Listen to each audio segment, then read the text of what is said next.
Hello, everybody, and welcome to the Make New Marketing Podcast. I'm Mia, and this is Grace. And every single week, we have cozy marketing chats all about how we can make marketing new through connection, through bite sized actions that we'll actually show up and do, and through bringing humanity and kindness and just authenticity back to marketing and making it feel a lot less ick. So you Yeah. can actually grow your dreams, grow your business, and feel really good about it and feel like it's authentic and real to you. Yeah. And today we're actually going to be talking about authenticity because all the time you hear online, we do it. Like we'll make a video and we're like, well, just be yourself, be authentic. Right. And then it's like, well, what does that mean? Yeah. Okay, so like, but how do I be myself? That should be the easiest thing in the world, right? But because of like fears, because of insecurities, because of how the world is today and how manufactured we try to make everything, especially on social media, it we find ourselves having to figure out how to be ourselves again, Mhm. how to just be natural again, and how to just let it flow, especially when it comes to online. And so today we're actually going to give you some easy to use steps that you can take and go do to start being more authentic. Right. And it may take a little practice. I'm not saying these are going to fix it overnight, but these can help you get on the right track to where you can feel better about the content you're making or the ideas you're bringing forward for your business. And you can feel like it's really representative of you. Because I'm telling you right now, as marketers, let's just start here so you can wipe away any kind of stigmas you have around marketing. Over our years of marketing, yes, there are things that work. There's little tricks of the trade, stuff like that. There's things you learn in marketing about how to figure out what's going to work Mhm. and how to pin that down. But there really are no rules when it Yeah. comes to Yeah. marketing in a lot of ways because you see businesses all the time. We were part of a business where everyone was like, Mhm. literally everything you're doing, like, this is not how we would recommend people do this. Right. Marketing companies, whatever, would tell us as business people. And they would be like, but it's working. So, like, what are you doing? How?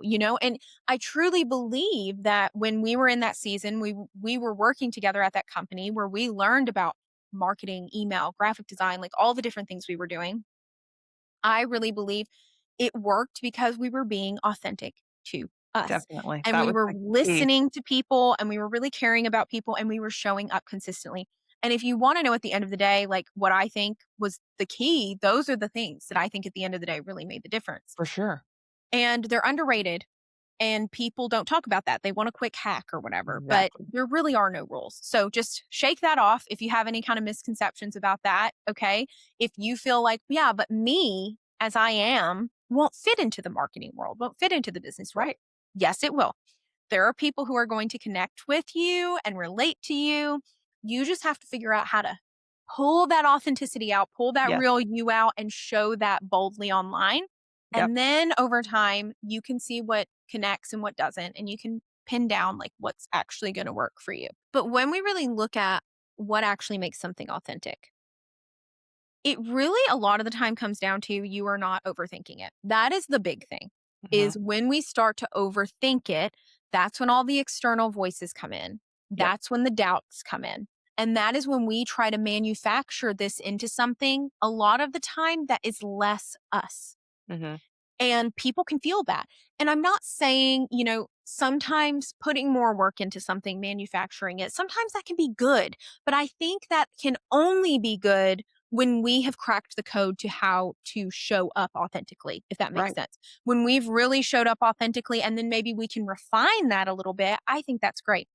But as far as actually showing up authentically, we need to, when that inspiration strikes, when that idea strikes, we need to go and try and take action on that as Yes. soon as we can. Yes. Agreed. And Grace has talked a lot about this where she's like, okay, well, I just had to ride the wave of inspiration here. Like I Yeah. felt inspired. And so I did it. And that's really hard for me as a planner. So for anyone else out there who's like, but I plan everything out. Like, Right. what do you mean? Just go with it. Yeah, that's hard for me, especially because we work with clients. And with clients, we For can't just sure. off the cuff. We can help when clients are capturing their content to be as authentic as possible. But as far as like us actually planning the things out, we have to be thought ahead. Right. And it is really hard to let go of that when it comes to creating content for ourselves. Yeah. Well, it's about striking the balance too, right? Because like you said, like sometimes you do have to work within certain timelines or whatever. But Mhm. I find that if I stop whatever it is that I'm doing, when I get this wave of inspiration and I go and I take care of that and I come back, I'm getting a more authentic finished product that way. Like Mhm. you're going to be able to, your audience is going to be able to pick up on the energy behind what you're Yeah. saying, right? Like if you're excited about it, other people are going to be excited about it. Um, and whether it's an idea for a reel or it's a graphic you're making, whatever it is, like I think there is something to be said for kind of like catching that spark because Mhm. sometimes you're going to come back to it later and you're not going to have the same passion for it or you're going to Yeah. forget exactly what your mental picture looked like or whatever. Like I feel like I've had to learn as a creative how to harness that power because I think it is really Mhm. power and work with that and work other things around that Yes. because you are just going to get a more organic feeling like result than if you would sit and script it out later or whatever. Yeah. Yeah, we actually started doing that with, like, our podcasts on here. We Yeah, were trying really hard to, at first, plan out what we were gonna say and everything, and then a lot of the time, the conversations we had when yeah, we were planning out what to say, I was like, "Well, if we would've just filmed that, this would have been great." exactly, Instead of exactly. trying to remanufacture this conversation. And sure enough, like, we have so much more fun, and I feel like our chats have so much better info in them because it's just Mhm. us having a chat about our thoughts and our experiences with this subject Yeah, that aren't manufactured where we're trying to go by a script or anything. Honestly, right. script that kind of, like, gives me more anxiety more than Well, anything. I don't like it. and it's kinda like trusting your instincts too, right? Like, a lot of times, you not always, but a lot of times your first instinct is the best, and I think Mhm. trying to iron it out too much after that, you might lose some of that, unique magic. Like, I Yes. remember being in art school and working on, like, a charcoal portrait or something, which I hated, by the way, but the teacher would always be like, "If you're gonna sit there and smooth it and perfect it for hours and hours, you're probably taking something away from it actually Yeah. instead of adding to it." And I think the same is true in all of our creative pursuits. Like Mhm. just do the thing. And if you don't like the first draft, if you sit down to film it and you don't like it, like that's your starting point. You can always, make it better. But Yeah. I do think we spend too much time trying to box ourselves in and, perfect every little thing when really that real raw excitement and energy is what people connect the most with. Yes, and I think when we have passion inside of us, passion combats fear, I feel like, Ooh, yes. And so I feel like sometimes we're like, "Why am I so afraid to do this?" Or, like, "Why can't I get this creativity to come forward?" And when you have that passion in you for it, and you know what I mean, when you've sat down and you've gotten that passion in you about an idea for content or an idea for your business or, something creative that you're making or whatever it is, like, that combats the fear, that excitement, that, like, just passion for it, And I do think that it's a tool to be used when that passion comes up, because if you are someone that's quite anxiety ridden, fearful, then use that passion as something to fight the fear. And I think that's why a lot of the time, once that passion kind of dwindles away, real life happens, fears come in, you start to second guess yourself. Like Grace said, a lot of the time, that gut instinct, Uh-huh. that's the one you go with. And what I tell myself a lot to trust my gut instinct, my first intuition, is like, I've done all of these things to prepare Yeah. for exactly where I am now. So if you are doing things in the background to better your craft, if you are putting yourself out there to experience and gain experience in this area, when you are in the like just day to day work of it, we've done the work already. Uh-huh. Then that's when it's time to trust your intuition. In those moments when you can't take forever to think about it, that's what all the pre-work is. And I think a lot of the time we think we need to take a really long time to make a decision or to act on something because we think we need to do the pre-work then. Like True. what we are doing every day, whether it's putting up a last minute post, working with a client, working on graphics or a website or an email, like the day to day work we're doing, all of that is prepping us for it. And hopefully we are furthering our craft and we're learning and, we're Of taking course. in some kind of education, but that does not need to be the 24/7. You are doing those things and then you are taking those experiences so you can go and Create. take the action when the Yeah. passion comes instead of having to go, oh, the passion's here, but now I need to do this and I Get need in my brain about no, it. you don't Yeah. need to go, just go do it. Just Yeah. go do it. And so, I'm sure a lot of you know, like Mel Robbins, she has a 5-second rule for things. And this is more for like your day to day life of, oh, did you think of something you need to say to your boss? Well, 5, 4, 3, 2, 1, say it before you can second guess it. So I was like, well, why don't we do that with content? Why don't we do that with business ideas? Like, True. but 5 seconds might be a little too short. We might not always be able to jump on that, but maybe a 24-hour rule, a Yeah. 2-hour rule. Like, can you set your life up in a way? I think I'm going to talk about another thing we can maybe do here in a second, but can you set your life up in a way where maybe it allows for flexibility a certain time of day, even if it's 15 minutes? It doesn't need to be a lot of time, 15 minutes, 20 minutes, that when that strikes, if you are in a situation where you can't act immediately, if you are, go ahead and act immediately. Yes. But if you're not, do you have like a kind of a safe harbor part of your day that's just like, this is okay, this is when I can go and take the action I need to?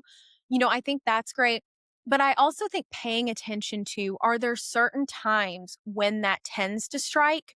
Journal it, write it down on the calendar, notice your patterns. Yeah. Because if we can notice our patterns, then we can also plan our lives a little more around being able to take action Yeah. and not necessarily manufacture that creativity.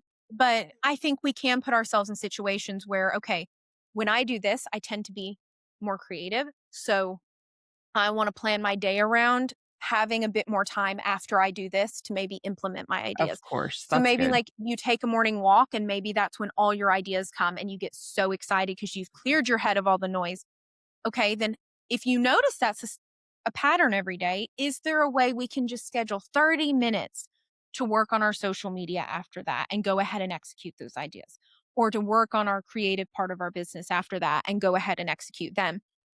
So I don't think it's something that's like just overnight, oh, I just take action on things whenever, they come to me.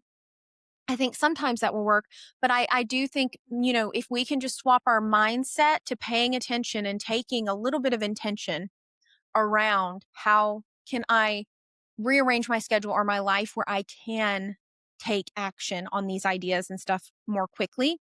I can give myself less time for the fears to creep in, to second guess myself, or to try and manufacture this into something else than I am. And I can give myself less time for that passion to fizzle out because it Right. will fizzle out. It will. It will. Because Inevitable. things in life are going to happen. You're going to get a call from somebody that pisses you off, and the passion, the excitement, all of it's just going to go Yeah. like, Well, and it sometimes affects the timeline too, right? Like if you're inspired to do something, you're gonna probably get it done pretty quickly mhm. versus later when you're trying to, like, access that same amount of inspiration, and then it takes you 2 hours, and then the product's probably not quite as good as it would've been if you would've just done it. So, yeah, Yeah, it's not always possible to do it in the moment, but if you can get that timeline, like, as close to that close as inspiration possible. hitting, like, just make yourself do it. Like, I'm telling you, Yeah. that's a huge key for me anyway. Just lessen that time frame between. Like, if Exactly. you can't do it immediately, then how can I fit my life to lessen Exactly. the time frame? And if you absolutely can't, then maybe how can I recreate Mhm. what brought on that inspiration? Could you maybe, if you just Recreate absolutely that. can't, could I maybe recreate that and kind of get that back in, which again just takes a little intention, paying attention to what actually sparked that. So start a journal of like, these are the things I did when I got the ideas. Mhm. Don't just write your idea down. Like, what were you doing when you got the idea? Were you in the Yeah. car, in the shower, on a walk? Like, is there a certain time you sit down to eat that it comes to you? Like, whatever it True. is, just pay attention to that because then we can maybe also be a little more intentional about how can we lessen the time between the passion and the inspiration and actually doing the Agreed. action. Um, and I think the last thing that when we can pay attention to these things and we can lessen that time, the thing that allows room. So when we actually go to rearrange our schedules and stuff is good systems. So, what are things that you can manufacture? What are things Right. that you can systemize? The non creative things that can just be put on autopilot so you have less to think about or less standing in your way. Because a lot of the time, we're not looking at those things. True. We're just suffering throughout the day. And then we're realizing somebody comes along later or we hear something later and we're like, oh, wow, that could help me so much. And then that Yeah. saves us 2 hours time. And then, oh, before we know it, we have a little more time to be Yeah. creative, you know? And so when you're being intentional, you're trying to lessen that time between the creativity, or creating time to be more creative. Like, what are systems you can put in place that will free up your schedule a little more? Things that you can put on autopilot. You don't have to figure it all out at once, but maybe pick one. Yeah. And then you might save 30 minutes a week. You might save 15, whatever that is, and just knock one off at a time and look at these things that are like, these are things that don't require a lot of my creativity. They just require manpower or they Yes. just require, they're tedious things. Okay, well, how can we shorten the amount of time that we're having to spend on those? Is that hiring someone else?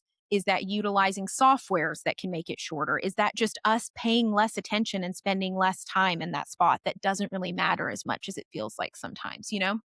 And I think when we do that, then that allows more room For the good for stuff. us to rearrange our schedules, because For it's gonna sure. take a little bit of playing around, Yeah. rearranging, it's gonna take some getting used to. But at the end of the day, if you want to be more authentic, it really does come down to really leaning into that passion, not overproducing it, over manufacturing it, overthinking it, trying to be something that you are not to fit a mold. Those are the things that's gonna make it more authentic. And if you're having trouble, I wanna end this with, if you're having trouble getting that creativity going, then just start allowing your mind some time away from the noise. Yes. Allow That's yourself to be key. bored a little, whether that's a walk without music or a podcast or a book on, or time in the shower, time in the car where you turn the radio off. And I know from personal experience, when you allow yourself a little time to be bored, it doesn't have to be a lot, 10 minutes, 15 minutes, you'll start to feel that creativity come back. Agreed. That's a That good and doing things that spark your creativity. right. I love to read and I get sometimes feel really creative after I read. Like, there's different things you can do that spark that. So, For sure. Find what that is and lean yeah. into it because your unique magic deserves to be shared at its fullest capacity, Yes. not just And within the that's what's going to make confines of what you think you should be doing.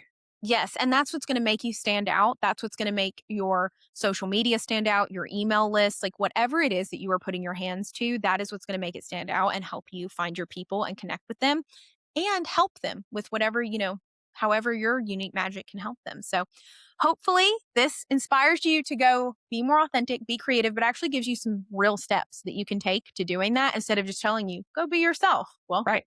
here's some ways that you can get back to that. And stay tuned every week because we release a new episode every Friday at 11 a.m. Eastern Time. We're so excited to talk to you again soon. And we are always over here cheering you on. Yeah, we are. Bye, y'all. Bye, y'all.